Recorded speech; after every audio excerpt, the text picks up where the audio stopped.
दोस्तों धन एप्लीकेशन में हम कैसे एसआईपी कर सकते हैं यानी कि सिस्टमैटिक इन्वेस्टमेंट प्लान हम कैसे एक्टिवेट कर सकते हैं, ये इस वीडियो में with demo step by step मैं आपको एक्सप्लेन करने वाला हूँ। तो दोस्तों सबसे पहले अगर आपने धन एप्लीकेशन में लॉगिन नहीं किया है तो लॉगिन आपको कर लेना है। लॉगिन करने के बाद आपके सामने कुछ ऐसा इंटरफेस ओपन हो जाएगा। उसके बाद आप थोड़ा नीचे अगर स्क्रॉल करोगे तो ये म्यूचुअल फंड्स का एक डेडिकेटेड बटन आपको देखने के लिए मिलेगा। आप यहाँ पर भी क्लिक कर सकते हो और साथ ही साथ ऊपर की तरफ भी आपको एक म्यूचुअल फंड्स का सेक्शन देखने के लिए मिल जाता है। तो चलिए हम इस बटन पर क्लिक कर लेते हैं। इस पर क्लिक करने के बाद दोस्तों ऊपर की तरफ आपको ओवरऑल पोर्टफोलियो समरी जो होती है वो यहाँ पर देखने के लिए मिल जाती है, यानी कि इतनी आपकी इन्वेस्टमेंट है, आज के डेट में इसकी क्या मार्केट वैल्यू है ये आप यहाँ से चेक कर सकते हो, और ओवरऑल आपको कितना प्रॉफिट और लॉस हुआ है उस इन्वेस्टमेंट पर वो ऊपर की तरफ आपको देखने के लिए मिल जाएगा। तो दोस्तों अगर आपने कोई इन्वेस्टमेंट नहीं की है तो आप इस होम वाले सेक्शन में आ सकते हो। यहाँ पर आप जैसे ही आओगे आपको निफ्टी 50 सेंसेक्स ये दो इंडेक्स देखने के लिए मिलते हैं। आप यहाँ से मार्केट का अंदाज़ा लगा सकते हो। नीचे की तरफ जैसे कि मैंने पहले भी आपको बताया कि म्यूचुअल फंड का जो समरी है पोर्टफोलियो का वो आप यहाँ से चेक कर सकते हो। यहाँ पर एक बटन आपको देखने के लिए मिल जाता है जिसे आप जैसे एक्टिवेट कर दोगे ये चीज़ ओवरऑल से शिफ्ट होकर टुडे पर आ जाती है, यानी कि एक दिन का अगर आपको आज के दिन का प्रॉफिट लॉस चेक करना है तो आप इस बटन को ऑन कर सकते हो। अगर आप इसे ऑफ कर दोगे तो ये ओवरऑल पे शिफ्ट हो जाएगा, यानी कि जिस डेट से आपने इसमें इन्वेस्ट किया होगा तब से लेकर आज तक इसमें कितना प्रॉफिट एंड लॉस हुआ है ये आप यहाँ से चेक कर सकते हो। आगे हम बढ़ेंगे दोस्तों तो invest in direct mutual funds का एक सेक्शन देखने के लिए मिलता है। वहाँ पर कई सारी कैटेगरीज है, जैसे हाई रिटर्न्स है, इंडेक्स फंड्स है, लिक्विड फंड्स है, लार्ज कैप है, टॉप रेटेड स्कीम्स है, इन्वेस्ट विथ ₹500 है। तो इनमें से जो भी कैटेगरी में आप इन्वेस्ट करना चाहते हो डायरेक्टली यहाँ से आप चूज़ कर सकते हो। साथ ही साथ कैटेगरी वाइज अगर आपको चूज़ करना है, जैसे इक्विटी होती है, टैक्स सेवर होता है, डेट होता है, हाइब्रिड होता है, ये सारी चीज़ों में अगर आपको इन्वेस्ट करना है कैटेगरी वाइज तो यहाँ से भी आप आपके लिए एक सही स्कीम जो है वो चुन सकते हो। यहाँ पर एक ऑल फंड्स का बटन भी आपको देखने के लिए मिलता है, उस पर अगर आप क्लिक कर दोगे तो बहुत सारी कैटेगरीज आपको यहाँ पर भी देखने के लिए मिल जाती है। तो दोस्तों यहाँ पर आने के बाद आप चेक कर सकते हो कि मिनिमम एसआईपी अमाउंट कितनी है, ये आपको लेफ्ट साइड में दिखेगा। राइट साइड में 3 साल के रिटर्न्स आपको देखने के लिए मिलेंगे। कैटेगरी के रिटर्न्स कितने हैं, यानी कि लेफ्ट साइड में सबसे कम रिटर्न्स इस कैटेगरी में कितने दिए हैं और सबसे ज़्यादा रिटर्न्स कितने दिए हैं ये राइट साइड में आप चेक कर सकते हो। तो इससे आप अंदाज़ा लगा सकते हो कि आपने फंड ने जो है वो हाईएस्ट रिटर्न दिए हैं या लोएस्ट रिटर्न के पास रिटर्न दिए हैं। चलिए फिर से हम होम वाले सेक्शन में चलते हैं और आगे बढ़ते हैं। तो टॉप एएमसीज़ का एक सेक्शन देखने के लिए मिल जाता है जहाँ पर कई सारे डिफरेंट एएमसीज़ है। आप चाहो तो यहाँ पर से भी कोई स्कीम आपके लिए चुन सकते हो। एनएफओज जितने भी होंगे यानी कि न्यू फंड ऑफरिंग्स जो होती है उनका भी सेक्शन आपको देखने के लिए मिल जाएगा। तो जो भी नए आने वाले स्कीम्स है जो अभी तक शुरू नहीं हुए हैं उनमें भी आप अगर इन्वेस्ट करना चाहो तो कर सकते हो।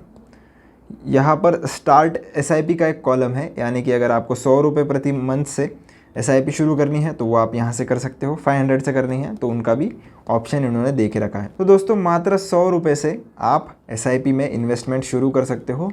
पर हाँ, ऐसे ज़रूरी नहीं है कि हर फंड आपको ₹100 वाला जो है वो ऑप्शन दे। कहीं में ₹500 भी मिनिमम अमाउंट होता है एसआईपी का, कहीं पर ₹1000 भी मिनिमम अमाउंट होता है एसआईपी का। तो दोस्तों आप जिस किसी भी स्कीम में इन्वेस्ट करना चाहते हो उस पर आपको चेक कर लेना है कि मिनिमम इन्वेस्टमेंट अमाउंट उन्होंने कितना रखा है। कहाँ पर चेक करना है चलिए वो भी मैं आपको बता देता हूँ। तो दोस्तों ऊपर की तरफ आपको एक सर्च बार देखने के लिए मिल जाएगा। तो जिस किसी भी स्कीम में आप इन्वेस्ट करना चाहते हो उसका नाम आप यहाँ पर टाइप कर सकते हो। अब कौन से स्कीम में इन्वेस्ट करना है ये डिसीजन तो दोस्तों आपको खुद से लेना है, खुद रिसर्च करनी है। अगर आप खुद रिसर्च नहीं कर सकते तो आप एक सर्टिफाइड फाइनेंशियल प्लानर के साथ या आपका जो भी इन्वेस्टमेंट एडवाइज़र होगा आप उनके साथ डिस्कस करके आपके लिए सही स्कीम चुन सकते हो। वो स्कीम का नाम आपको यहाँ पर आके एंटर कर लेना है। जैसे मैं एक डेट फंड में इन्वेस्ट करना चाहता हूँ। अब डेट फंड यानी क्या होता है दोस्तों कि इक्विटी म्यूचुअल फंड में आप जैसे स्टॉक्स में पैसा इन्वेस्ट करते हो, डेट म्यूचुअल फंड्स वैसे ही पैसा कॉर्पोरेट बॉन्ड या गवर्नमेंट बॉन्ड्स में पैसा इन्वेस्ट करते हैं। तो दोस्तों डेट फंड क्या होते हैं जिनमें गवर्नमेंट या कॉर्पोरेट बॉन्ड्स में इन्वेस्ट किया जाता है। अब एचडीएफसी के लिक्विड फंड में मैं इन्वेस्ट करना चाहता हूँ जो कि एक तरह का डेट फंड ही है। तो मैंने एचडीएफसी लिक्विड सर्च किया तो मेरे सामने ये प्लान आ गया है। तो दोस्तों धन पे आपको जितने भी प्लान्स मिलेंगे ये सारे डायरेक्ट प्लान्स होंगे, यानी कि कोई भी आपसे कमीशन या प्लेटफॉर्म फ़ी नहीं लिए जाती। तो ये सारा आपसे कुछ भी चार्ज नहीं किया जाएगा। तो जो आपके रिटर्न्स है वो थोड़े यहाँ पर मैक्सिमाइज़ हो जाते हैं लॉन्ग टर्म में। और उसी के साथ साथ ग्रोथ ऑप्शन है, यानी कि जितना भी इंटरेस्ट वगैरह आता है आपको इस पैसे पे वो री इन्वेस्ट हो जाता है, तो वो भी आपको एडवांटेज मिल जाता है। चलिए मैं इस पर क्लिक कर देता हूँ। तो क्लिक करने के बाद आप चेक कर सकते हो 3 साल में इसने एब्सोल्यूट रिटर्न्स कितने दिए हैं वो हमें देखने के लिए मिल जाता है। होल्डिंग्स आप यहाँ पर चेक कर सकते हो कि इस पर्टिकुलर जो म्यूचुअल फंड है इसकी कहाँ पर होल्डिंग्स है, ये आपको देखने के लिए मिल जाएगा। फिर से ओवरव्यू में चलते हैं। नीचे अगर हम आ जाएंगे दोस्तों, तो आप लेफ्ट साइड में NAV देख सकते हो। अब ये NAV यानी कि नेट एसेट वैल्यू, अगर आपको 1 यूनिट इस पर्टिकुलर स्कीम का खरीदना है तो उसके लिए आपको इतने रुपए देने पड़ेंगे, यानी कि 1 यूनिट का भाव आज के डेट में इस म्यूचुअल फंड स्कीम का इतना चल रहा है। राइट साइड में आप CAGR देख सकते हो, यानी कंपाउंडेड एनुअल ग्रोथ रेट। नीचे अगर आप आओगे तो डिफरेंट सिक्योरिटीज़ या डिफरेंट एसेट क्लासेस के बीच में आप कंपैरिजन देख सकते हो। इस फंड में आप अगर इन्वेस्ट करते तो आपका पैसा कितना होता, रेगुलर में अगर आप इन्वेस्ट करते तो कितना होता, फिक्स डिपॉजिट में कितना होता और सेविंग्स अकाउंट में कितना होता। अब ये जो लिक्विड फंड्स होते हैं दोस्तों, ये सिमिलर होते हैं FD के, बस इसमें आपको इतनी फ्लेक्सिबिलिटी मिलती है कि कोई भी लॉक इन पीरियड नहीं होता। FD में कैसा, अगर आपने 1 साल की FD की तो फिर 1 साल का आपको लॉक इन होता है। अगर आप बीच में कभी पैसे विड्रॉ कर देते हो तो आपको प्री मेच्योर विड्रॉल के तौर पर एक पेनल्टी पे करनी पड़ती है। तो वो सारी चीज़ या वो सारा झंझट आपको लिक्विड फंड में देखने के लिए नहीं मिलता, तो ये हमारे पास एडवांटेज देखने के लिए मिलेगा। नीचे आपको रिटर्न्स कैलकुलेटर मिल जाता है, आप चाहो तो यहाँ से रिटर्न्स भी कैलकुलेट कर सकते हो SIP की अमाउंट वगैरह चेंज करके। ये मोर में आप चले जाइए, यहाँ से आप ये जो अमाउंट वगैरह है ये भी चेंज करके, इन्वेस्टमेंट होराइजन चेंज करके आप रिटर्न्स भी आपके चेक कर सकते हो कितना रहने वाला है। अब लेफ्ट साइड में आप देख सकते हो मिनिमम SIP अमाउंट इन्होंने 1000 रुपीज़ रखी वाली है और मिनिमम लमसम जो है वो इन्होंने 100 रुपीज़ रखा हुआ है। यानी कि अगर इस फंड में आपको SIP अगर करनी है तो आप 1000 रुपये से ही कर सकते हो, उससे कम अमाउंट की आप नहीं कर सकते हो। तो ऐसे ही दोस्तों मैंने जैसे कि आपको कहा था कि कुछ फंड्स होते हैं जो आपको 100 रुपये की भी मिनिमम SIP ऑफ़र करते हैं और कुछ फंड्स होते हैं जो 1000 रुपीज़ भी ऑफ़र करते हैं। तो आप जिस स्कीम में इन्वेस्ट करना चाहते हो ये आप यहाँ से चेक कर सकते हो कि कितनी मिनिमम SIP अमाउंट वो फंड अलाउ करता है। उसके ठीक नीचे हमें AUM यानी कि एसेट्स अंडर मैनेजमेंट देखने के लिए मिल जाते हैं। ग्रोथ प्लान क्या होता है ये मैंने आपको ऑलरेडी समझा दिया है। इसी के साथ साथ दोस्तों एक्सपेंस रेशो, यानी कि जो आप फीस देने वाले हो आपके म्यूचुअल फंड मैनेजर को, तो वो कितना लेने वाला है 0.20%। तो ये आपका एक्सपेंस रेशो हो गया। आपका कोई भी लॉक इन पीरियड नहीं है, यानी कि जब कभी भी आपका मन चाहे तब आप आपके जो म्यूचुअल फंड की इन्वेस्टमेंट्स है वो रिडीम कर सकते हो, कोई भी लॉक इन नहीं है। नीचे की तरफ आपको फंड मैनेजर्स के नाम देखने के लिए मिल जाते हैं। AMC की इन्फॉर्मेशन अगर आपको देखनी है कि कितना एसेट्स ये AMC मैनेज करती है, ये सारी चीज़ें।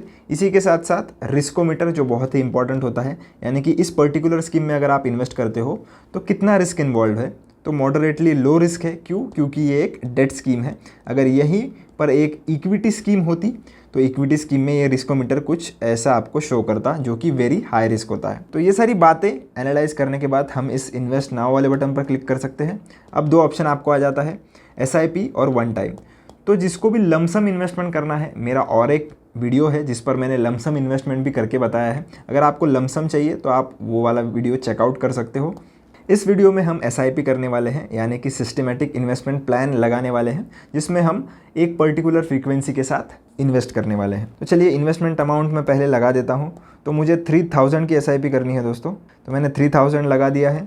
नेक्स्ट SIP कब कटनी चाहिए उसकी डेट हम यहाँ से चूज़ कर सकते हैं।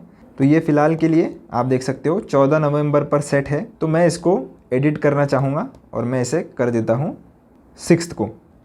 तो ये SIP की डेट मैंने 6 लगा ली है। मंथली वीकली आपका ऑप्शन है, अगर आप हर हफ्ते करना चाहते हो तो आप वीकली सेलेक्ट कर सकते हो, अगर आप मंथली करना चाहते हो तो आप मंथली भी कर सकते हो। जैसे इस केस में मैं मंथली करना चाहता हूँ। तो दोस्तों डे सेलेक्ट करने के बाद नेक्स्ट SIP हमारी 6 दिसंबर को जो है वो शुरू हो जाएगी। चलिए इन्वेस्ट एज SIP पर हम क्लिक कर देते हैं। अब यहाँ पर एक OTP हमारे पास आ जाएगा, तो वो OTP हमको एंटर कर लेना है। उसके बिना हमारा ये जो प्रोसीजर है वो आगे नहीं बढ़ने वाला। तो कर लिया है हमने। अब आप देख सकते हो दोस्तों इन्वेस्टमेंट अमाउंट हमारी कितनी है 2500। तो दोस्तों ऊपर की तरफ आप देख सकते हो इन्वेस्टमेंट अमाउंट हमारी 3000 है। मैं ये UPI के थ्रू करना चाहता हूँ। अगर आप नेट बैंकिंग के थ्रू भी करना चाहते हो तो ये वाला ऑप्शन आप सिलेक्ट कर सकते हो।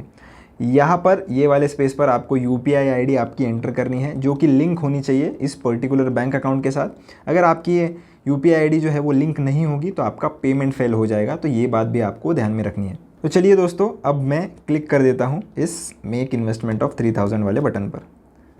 इस पर क्लिक करते ही आपका ये जो पेमेंट गेटवे है ये ओपन हो जाएगा और आपको पेमेंट करनी पड़ेगी, जो कि आपकी पहली SIP होगी उसकी। तो चलिए वो पेमेंट प्रोसीजर मैं कंप्लीट कर लेता हूँ। तो पेमेंट प्रोसीजर कंप्लीट होने के बाद आप देख सकते हो दोस्तों, ऑर्डर प्लेस सक्सेसफुली हमें लिख कर आ गया है। स्टेटस ऑर्डर का प्लेस्ड शो हो रहा है क्योंकि अभी तक ये कंप्लीट नहीं हुआ है।